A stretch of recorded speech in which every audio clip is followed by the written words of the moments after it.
Namaskar. I have been asked several times why, as a feminist, I have chosen to talk about Hindu genocide, etc. In order to answer this question, I'm starting a series on feminist interpretation, sexual violence, Hindu genocide, etc. But to do this, I have to do several lectures. The first one would be the different types of feminisms that exist in feminist theory. The second part of my lecture would be some important definitions about genocide, and the third part I'll apply these to my study of the Kashmiri Pandit genocide and the Bengali Hindu genocide that happened during partition. There have been other genocides, but I'll concentrate on this. This is my first lecture, and let me introduce a little bit of where feminism started. Feminist theory. I'm going to strictly apply feminist theory on this. If we take 1789 to be the year of the French Revolution, when Europe entered modernism, we'll see a huge change in the way European society was arranged, especially France. So how was it arranged? There was the divine command coming from the Christian commandments, scriptures. Then there was the monarch, and then the nobility, and then the hoi polloi. So it was a linear structure. The monarch was not a representative of the people, but a representative of the divine. So commandments are coming top down. The French Revolution, which is termed by Marx as a bourgeois revolution, the bourgeoisies formed a very important part of the, probably the most important part of the French Revolution. So why is it so? The bourgeoisies were not there in France before the French Revolution, of course. There were some serfs. Who are the serfs? They were bonded labor under the nobility. So they slowly got freedom, and when they got freedom, they didn't want to stay in France anymore. They ran away one by one, and they became free slaves, and they formed bourgers, or towns where they could trade and amass money. From the word bourgers, we get the word bourgeois. And they amassed a lot of money. Now they're free. Then they came back to France, but yet they could not assert their rights. Why? Because remember, it's only when capitalism, that is free market, and modernism broke out, that land could be bought and sold. The idea of the market in this large sense was not there. So they came back and they started to push for this middle class buying land. Land cannot be just inherited, or land was a divine property. It can only be inherited. This they didn't accept.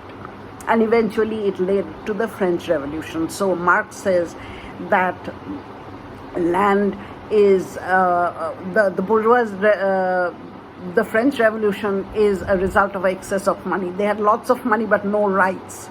Right to vote, right to own land, and so forth.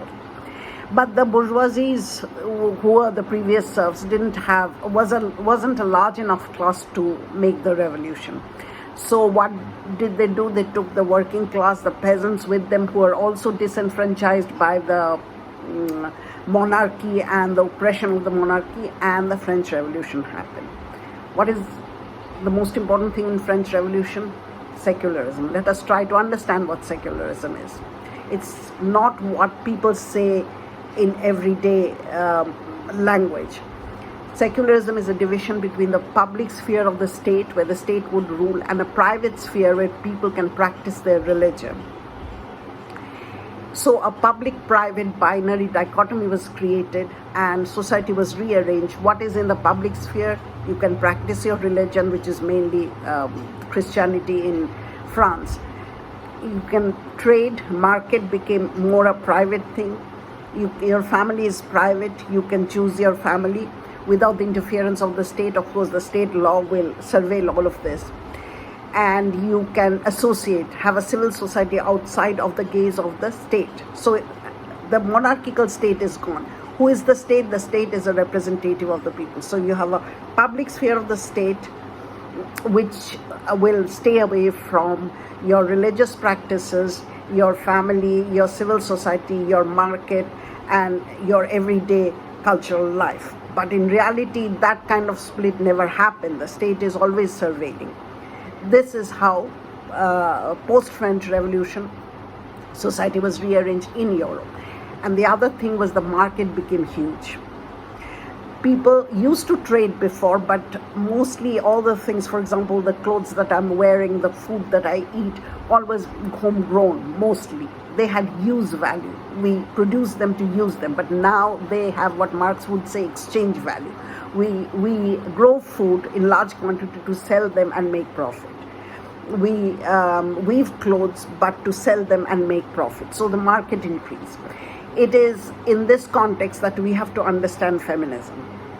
Also, what came into existence at that time was the notion of the right of the individual. The individual is the bearer of right. Remember, before that, everything was inherited. The monarch was the ultimate authority together with the priestly class who interpreted the scriptures.